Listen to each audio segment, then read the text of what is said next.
Okay, hi everyone. Today's topic is Web3 or the next evolution of the internet. So we'll explore the metaverse, blockchain, NFTs, and so on. And to do this, I'm super pleased to say I'm joined today by John Cheney, who is the CEO and co-founder of Ocavu. Hi, John. Hi there. Thanks for having me, Bernard. And it's such a pleasure to have you. And we have Rob Duffin, who is the co-founder and senior vice president of Mixtape Social. Hi, Rob. Hi, everybody. And so today we'll look at all of this and then explore this in the context of the music industry more specifically, which I think is the entertainment industry is one of the spaces, one of the industries that has really adopted blockchain technology, and it could potentially revolutionize that industry. So this is a cool industry to look at. So maybe we can start with you, John. Obviously, there's a big hype around Web3. There's hype around metaverse, blockchain. What is Web3 from where you are? The simplest way that doesn't really explain anything, but the simplest way to explain it is it's the next layer of the internet, right? It is what is next, right? And so what does that mean? We could talk about what Web3 is in a second here, but when the internet came out and everyone was saying, this is crazy, it's going to be good. And all of a sudden there was a boom in the late 90s, early 2000s, and then there was a crash. And we're going through the exact same phases right now with Web3. There's booms and crashes and booms and crashes, and we're obviously in the middle of one of those downturns, and that's fine. The downturns allow us to find the good projects out there. But Web3 ultimately will be more decentralized. It will realign ownership. It will allow better control at the user level to say, for privacy, hey, what do I really want out there? Who am I? It will really allow for those that are creators, the content creators, to be incentivized and receive a much fairer share of the money generated from content that they create. And I'm really excited about just giving power back to the people. I think that's what the short of Web3 is going to do. At least that's the promise. So that's the promise. That's the idea. Right now we got to go build it, make it happen. But yeah. Exactly. And where do you see the metaverse coming into this? The metaverse will be the visual side. And the metaverse could be, it's a very broad term used differently by many people. I personally use it as anything that's going to be in 3D, some sort of visual display. Maybe you're shopping for furniture with 3D or AR, or maybe you're on the other end of the spectrum and you're inside of a world, living a life that is completely virtual inside of a VR headset. And but ultimately, this content, the way it will be distributed inside of the metaverse, the way that ownership will be represented inside of the metaverse will all be through Web3, blockchain, NFTs, community cryptos, things like that will allow for this decentralization and allow for, I think one of the most important things NFTs and blockchain will allow for content to move from one metaverse to another, but stay with the owner, right? That's something that's very different. Very good. And this is exactly how I see Web3. There are basically two components to it. The user interface will become more immersive, using AR and VR and other technologies, and it will become more decentralized using blockchain technology. So yes, we're on the same page. And then Rob, why are you interested? Maybe you can give us a bit of an overview of what Mixtape Social is and why you're interested in Web3. Definitely. Mixtape Social Music is a social music app where people come to connect around music. It's more than just a public playlist where you can find music that other people are listening to. Rather, it's a place where people can post the music they're listening to, but not only that, but why they're listening to it, and share stories around why the music is important to them and their relationships and their life. The average user can do that. Artists can do that. Musicians can share the stories behind their music. And all of that happens inside the app. Now, that's a lot of fun by itself, but where it gets really interesting with Web3 is we're in the process of developing a creator economy. And there's lots of creator economies out there where creators and artists can connect with their fans, and that's great. But Web3 really allows that to happen in a new and exciting way. And it's like what John was talking about. It really is the decentralization of this connection between fans and artists, where our position at Mixtape is we never want to be the middleman between the artist and the fan. We don't want, the artists have enough hands in their pockets as it is. We want to facilitate that interaction, and the blockchain and Web3 and our partnership with Okavu really facilitates that and takes that to the next generation. Interesting. So I guess one of the promises of blockchain technology is that it will take out some of the intermediaries, especially in the music industry, where you have big record labels that take a massive chunk, they control the distribution and so on. So do you believe that in the future we'll have a creator economy where a lot more will go to creators and they will control much more of the distribution of everything about their product? Absolutely. And, that's really what Web3 and blockchain is about. It's about ownership and value and utility. Now, that's not to say that there's no place for any middleman. For example, there's lots of labels that provide tremendous value to help artists through the recording process and through live shows and, all these things that artists maybe aren't equipped to do. Their expertise is elsewhere. So there are middlemen, such as certain labels that provide value. But there are a lot of middlemen that are just kind of there because they're facilitating transactions that, in the future are not going to be necessary. And that's what we're building with our economy. Yeah, I think it's an opportunity for companies to really think where they are adding value that people are happy to pay for, that creators are happy to pay for. And I guess this is similar to my world. I write books and I still go to mainstream publishers. They take the majority of the money, but they're also adding a lot of value. They generate translation rights. They do other things that I maybe wouldn't be able to do on my own. So right. So going back to you, John, then what other examples have you got that really illustrate the potential power of Web3 and that illustrate and give us some examples of where Web3 can do something that we can't currently do in our Web2 world? Yeah. I think a lot of, especially in the beginning, a lot of what will happen in Web3, we are already doing, but Web3 is going to do it better. It's going to be more efficient. It's going to put royalties in the right place. It's going to cut out very expensive predatory middlemen. And so let me give an example. Tickets, right? Everyone goes to events, right? Whether it's a sporting event or a concert or heck, even a plane ticket, although that might not quite apply in the same way. But ultimately, I believe every single ticket in the world will be an NFT. And there's reasons for this.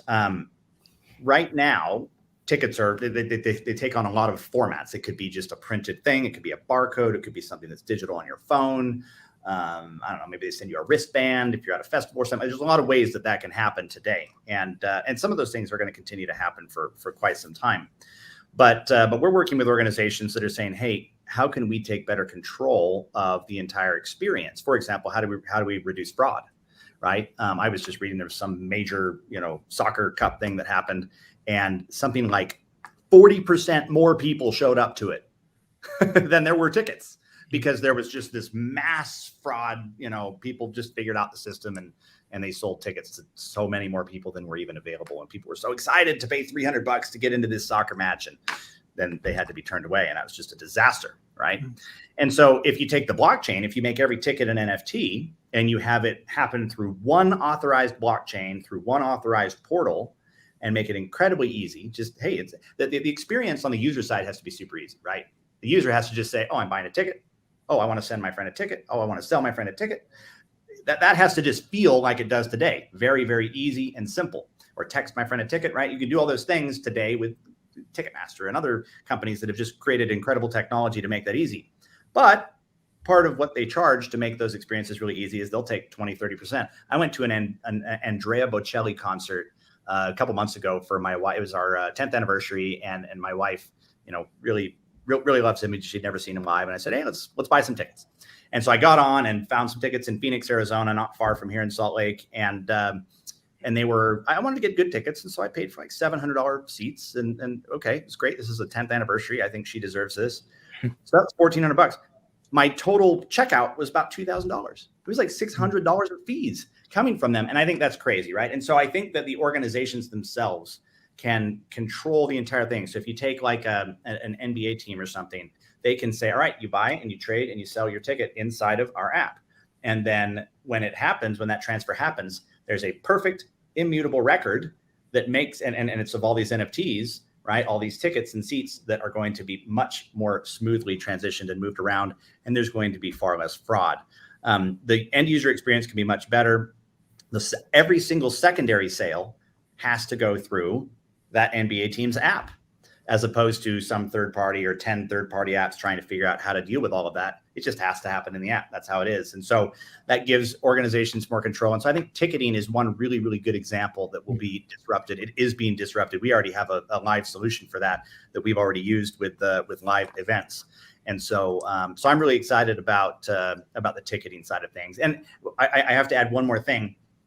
One of the big elements around our ticketing solution is an NFT is inherently a lot more powerful than a normal ticket because it can do anything we program it to do.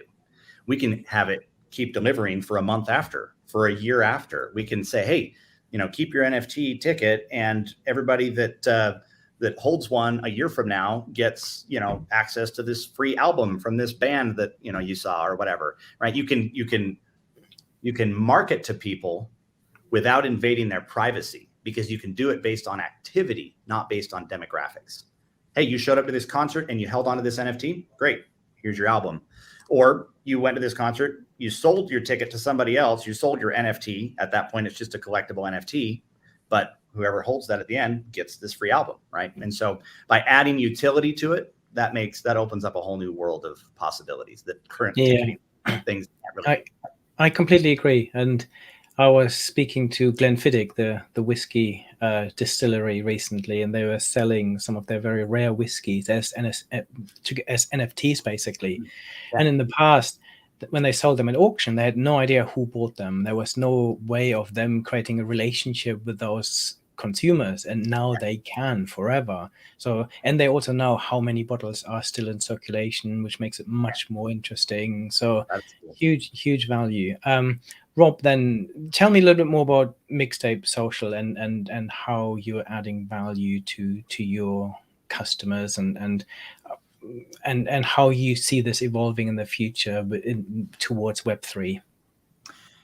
Yeah, so I think many of us who've been music lovers for decades, we remember the days where we used to hit play and record on the tape deck and grab that song off the radio, and make the perfect mixtape and give it to our crush or give it to our friend. And in those days, we would look the person in the eye and say, you got to listen to these songs for these reasons. And you tell the story behind it. With the digital age, Napster was kind of opened the world up to music, and it had, which was a wonderful thing, but it was also, it wreaked havoc on the music industry in some horrible ways. But it led us into this new era where music is available. Each of us with a music streaming subscription, we've got access to all the songs ever, which is just an amazing thing. And that, unfortunately, the personal connection just hasn't caught up with the availability of music. So with Mixtape, it's all about that connection. We think about the important relationships in our lives, and each one of those relationships has a song. There's a song somewhere that's important to that relationship, and Mixtape allows that connection and that story to be told, and for that connection to kind of be had on a larger scale. And so that's really what we have with Mixtape. So how is this going beyond what you can do on Spotify, where I share my playlists? So with Spotify, you can make a public playlist, and I can go on there and I can heart the playlist, and I can see what people are sharing, and that's great. But with Mixtape, it's so much more than that. You create your playlist, but it's not curated by music experts. It's people. People are making these mixtapes, and beyond just the fact that it's public in the feed and in the app, it's customizable. You've got your own artwork that you put on the mixtape. You've got the name of the mixtape. You've got a voice recording where you can tell the story of, in 1995, I was a senior in high school, and I heard this song on the radio, and I remember how it made me feel. And then I listened to it the entire summer. You tell that story, and as you're listening back, you can hear the tone of the voice and what it means to the person. All that happens within the app. Then you can comment, you can share, you can post to social media, and all of that is all about the all about the connection that you can't do. You know, Spotify does what they do really, really well, and we don't compete with Spotify. In fact, we're partnering with Spotify. We partner with Apple Music, but the connection side of it, that's not their business model. They're not in it to connect the world around music. They're in it to stream music, which is great, but we're in it to really foster that connection. Fascinating. And so how do you see this evolving into the next evolution of the internet, the blockchain, the metaverse? How do you see Mixtape social music evolving, and how do you see the music industry more general evolving into this? Yeah, I think that's where the creator economy comes into play. There's a lot of artists who may not be playing sold out arenas, but they are playing sold out venues, you know, smaller mid-sized venues, and they've got loyal fans who love their music. And these artists want to connect with their fans and with their listener base. They can do that connection. There's lots of platforms out there where they can have that one-on-one connection, where they can do that. Unfortunately, kind of go back to the middleman. There's some, you know, there's some hands in the pockets along the way. And that's what we want to fix with the economy, is we want to just facilitate that transaction where the fan and the artist can have that interaction, where the creator can create valuable content, and where that connection really happens. And the fans, you know, can use the Mixtape token to compensate and to unlock exclusive content, to give tips, which we call applause. You know, they can give applause for great content. And we have a roadmap of lots of other features that we're really excited about, where, you know, video interactions and all sorts of stuff that we're developing on the back end right now that will launch kind of in a phased launch with our, as we roll our economy out. And that's just the beginning. You know, over time, I think, you know, it really is the democratization of this connection.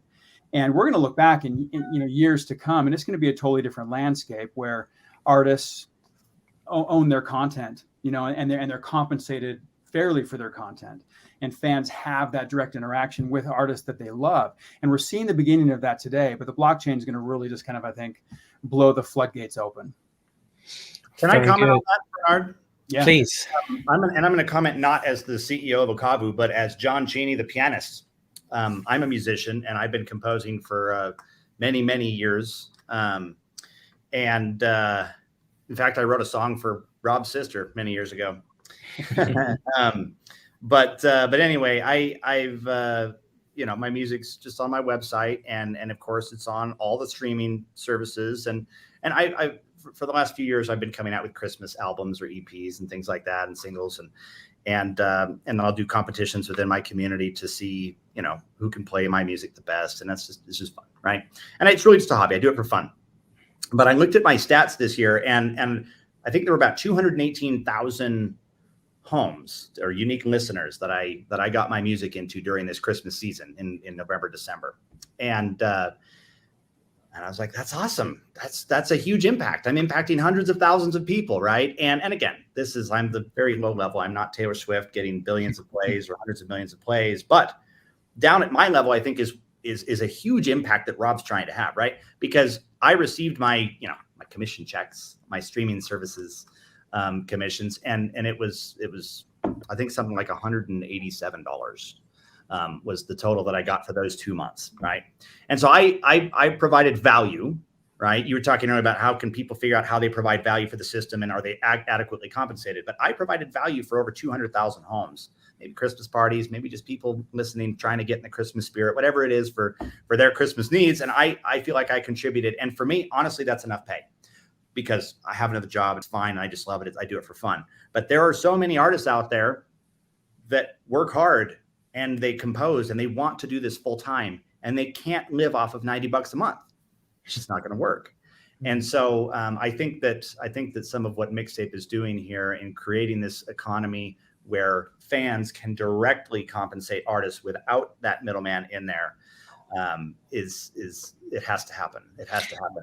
So how does this work then in practice in Mixtape that you can compensate artists, Rob? So that's where our partnership with Okabu comes into play, because, you know, we're music industry veterans. You know, we understand the music industry. I've been involved in cryptocurrencies since 2013, but really just kind of I haven't started peeling back the layers until recently.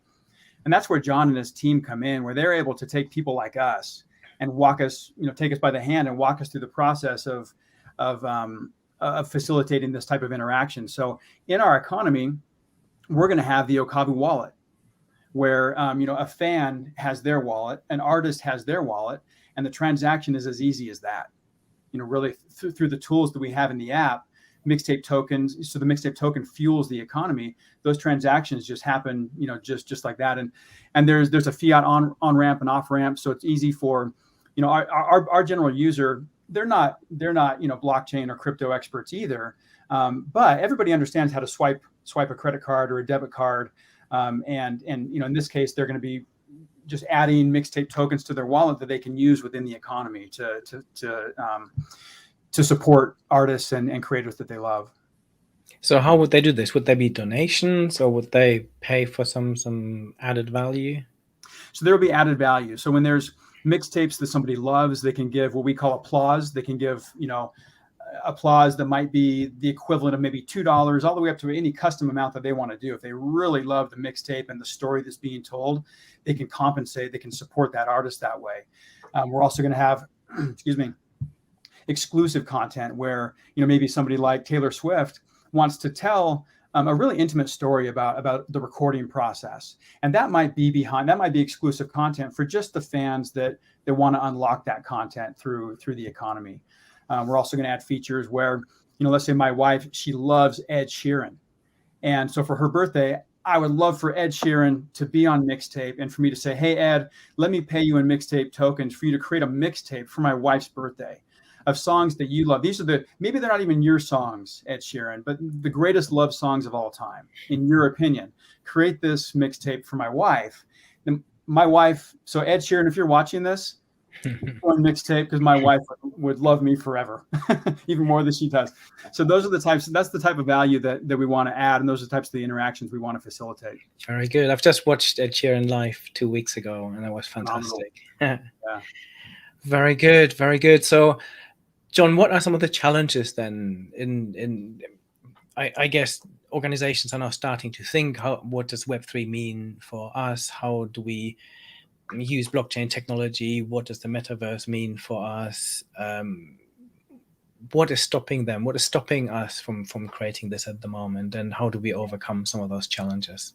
I think that's the primary thing we ask ourselves every day at Ocavu. What is stopping the entire world from doing this? Because the benefits are so amazing. The problem is it's new, right? It's hard. It's very hard to do, right? From a technical developer level, it's millions of dollars usually at minimum to launch something like what Rob's talking about. And so for Mixtape to say, oh, we're going to go spend millions of dollars and build this new Web3 economy, they could, but they're going to have to go give up a bunch of equity in their company, when instead they can say, hey, let's go to somebody who does it. It's the same argument that, for email, right? If you're going to start a new company, do you say, hey, let's build our own email service? No, you use Gmail because they're the best at it. They do it really well, and they make it free. It's even free for them, right?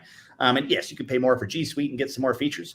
We're taking the same approach here. We want to create tools that and a full suite of solutions. In fact, we have many of those tools today that make this easy, right? We're helping Rob and his team embed NFTs and crypto token called Mixtape token and all of these different things into their economy. And we can do it in a matter of weeks for them, and at a cost that isn't going to break their bank, right? And we can partner with them and help make this available. It's all about making, like I said earlier, making experiences that people are already familiar with doing on the web, right? We need to keep that experience basically the same, but behind the scenes, we then change how everything happens, which then changes the end result to make it much more favorable, a better user experience, better results, more secure, more capable, more utility, all of these different things we've been talking about, the benefits of Web3. And so the reality is if a brand, if an influencer, an artist, a community wants to say, hey, how do we take advantage of this? How do we get started? Really, all they have to do is have the desire and say, hey, we want to connect with our community in a better way. We want that connection to be more real, more rewarding for the user and for the creator. We want that connection to get closer. And we can help do that, right? And then come to Okavu and we'll help you out. But ultimately, it's really just, hey, we want to do it. And then if you try to do it on your own, great, it's amazing. There's the crypto community, the Web3 community is actually by nature, they're power to the people. They want to help everybody. So if you want to do it on their own, there are so many resources out there, and get your dev team and have them learn Solidity developing and all of that stuff. And there will be some teams that want to do that. And it's super fun. The way this layer of the internet is so much more fun than the last one. It really is. And so I highly recommend those that want to get into the developer side of it. I'm not a developer, but I love technical architecture around it. And when I look at it, I'm just like, oh my gosh, this is changing everything. And it's going to make things more secure, more available. It's going to allow anybody. So layer one of the internet was just read, right? As a user, you just see what's going on. Layer two, hey, you read and write. Now you can post to social. That's cool, right? Layer three is really getting into ownership of that content that you are creating. And just that whole concept that it seems like a small shift, but it's massive. It's going to make the creator economy so much different, so much better. Yeah, I agree on all the benefits. One of my major concerns is probably the environmental impact of all the computing power that we need to run blockchains. Do you have any views on that? Yeah, proof of stake, right? There are different types of blockchains, right? And we won't get into all the technical details of the difference, but proof of stake technology, which is what Ethereum 2.0 is trying to launch. It's very difficult, obviously, but other chains like Solana, Polygon, other chains like that, the gas fees and therefore the compute power and environmental impact are thousands or 1/10,000th or even 1/1,000,000th of the impact that some of the first layers that were created, where you have to buy the most expensive graphics card in the world and run a huge farm and use the same amount of power as a small country, right? That was the first step, and yeah, that's bad. That's just there's nothing good about that. But everybody realized that and started working on new solutions. But those new solutions take time to perfect. Everything that we do here at Ocavu is based on the Polygon network, which is a proof of stake network. And the costs for doing a transaction are no different than the same cost that it does to swipe a Visa or a MasterCard. So you're confident that we're going to sort this out? It will. It'll sort itself out. Yeah, it has to. It has to. Otherwise we'll just destroy our planet in the process. But it'll. The reality is the solutions are there. There's other chains like Immutable X doing great things that have made supposedly zero impact, and then there's also some chains, and we've considered even the option, and we have some partners that help. Even though we say there's nothing, even a credit card transaction has a tiny impact, right? Some processor somewhere did something, and then that moved over here. You can add a carbon offset, right? And so people can make sure that we're, even though it might only be another penny that they pay, right, or 5 cents that they pay, but they can then know, oh, hey, I just planted a tree somewhere, or I'm helping offset what I'm doing here. And I think that's going to be, that trend will continue to grow. Like I know today, if I try to buy a plane ticket on a lot of airlines, I can pay an extra $12 or something to offset my carbon footprint for that flight. I guess another challenge to Web3, and especially the decentralized Web3, is regulation. There's a lot of fraud happening at the moment. There's still a very dark world in many areas. Yeah. Do you think we need more regulation? And is there a right level of regulation? Because regulation could also pretty much stop many of these things happening, right? Regulation is required for mass adoption, the end, right? You have to protect the end consumer. You have to, right? And I am a libertarian. I am very much like, hey, let's have enough regulation in there to protect people. And let's have enough government to protect people, right? Military, police, health, fire departments, things like that, public safety, roads, right? And then let businesses kind of figure it out. But even then, you have to have that protection within the business aspect. You have to say, hey, we need to make sure that people can't do, the rug pulls, and they can't just take a bunch of money and throw it in and make it look like a Ponzi scheme, or make it look like something, but it is a Ponzi scheme behind the scenes. You have to really have real value behind that. And so I think we're quite a ways from being fully protected from the rug pulls and Ponzi schemes that are out there, but it's being worked on very actively. The state of Utah, where we are, where both Mixtape and Okavu operate out of, is very forward thinking. I'm part of the Utah Blockchain Coalition here, and we work with the government. We work with the governor and with the state senate legislators, and the reality is they know that they don't really know anything, and so they're looking to the community to say, what do we need? What kind of protections do we need to make sure we have? How can we legislate this so that we don't get in your way, but we protect the consumer? That's really what it comes down to. Is we just need it to be one of the benefits of blockchain, if done correctly, is it is trustless, and that sounds to some people like a bad thing. Oh, we're just saying we don't need trust anymore, and that's not really the case. We want to trust. It's more like trust but verify, right? But a trustless requirement means that I can sell my ticket, my NFT ticket maybe, which solves this problem, to somebody else, know that I'm getting a verifiably true product, right? And I'm, that person's going to get paid, right? The blockchain enables that perfect transaction, trustless environment. And so ultimately, the things that are being built, the solutions that we're working on and other companies are working on, and people generally in Web3, once they're working at scale, it will protect the consumer. It will be a much better experience for everybody. Very good. Then looking into the future, maybe your predictions and your hope for the future. Rob, maybe you can look at the future that you see of your own industry, the entertainment industry, the music industry. What do you see over the next 10 years or so? Yeah, I think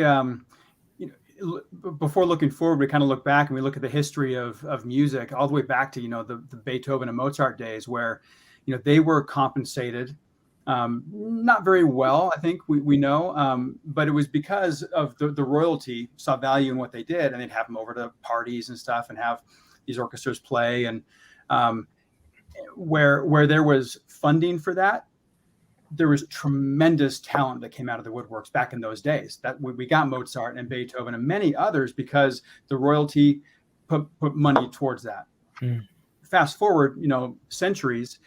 And over the past few decades, there's been lots of money in the industry toward music, and we've seen tremendous talent come out of that. There's been a big shift over the past handful of years where artists are not making, the money is not there anymore. People are buying one song or they're paying, pennies per stream, as opposed to $17 for an album, a good portion of which went to the artist.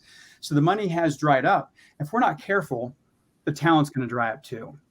And we don't want to see that. We want to make sure that artists are compensated for the work that they're doing.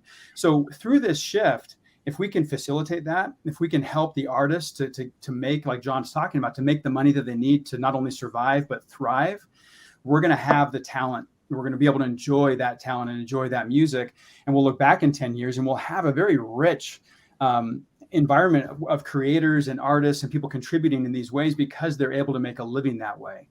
And so as we're navigating these territories moving forward, we want to make sure that happens, that the money goes to the right people. And I think if it does, we'll be in a great place.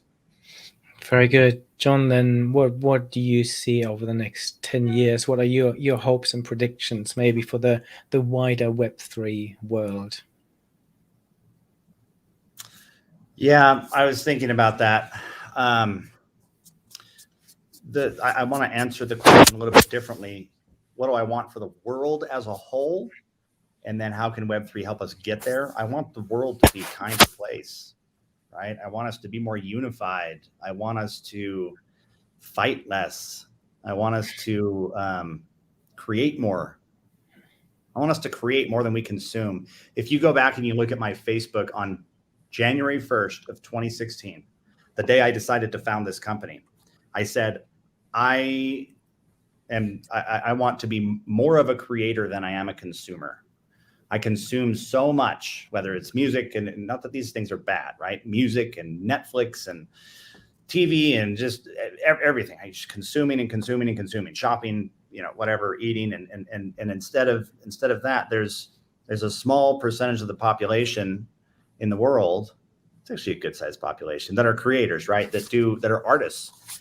And the problem is they're all in positions like me where they've got a day job and they have to do that. And because there isn't enough money in the arts, it just isn't there. But I think that people are happier. I am, at least. I am happy when I am sitting at the piano and tickling the ivories. I'm happy. I love composing. I love sharing that music for people. I love playing it whether it's in a concert or in a competition or just over a stream, right? Whatever it is. But I believe that Web3 can unlock the creator economy in a way that has never happened before in the history of ever. Right? Resources are more available than ever before. Now, I know it's hard to get gas and things right now. There's some shortages in the world due to COVID and supply chain, and we're working through those problems. And I think the world is working hard together to try to figure that out. But those things will sort themselves out. We're figuring out how to be more efficient in everything in the world. But ultimately, if we can get to the place where people have more time and they are adequately compensated or more fairly compensated for the creations that they do, we will see more creators. It will be the opposite of what Rob said is the worry of those artists drying up. But there is no question that if we don't solve this problem, Rob's right. They're gonna say, I can't. I have to feed my family, right?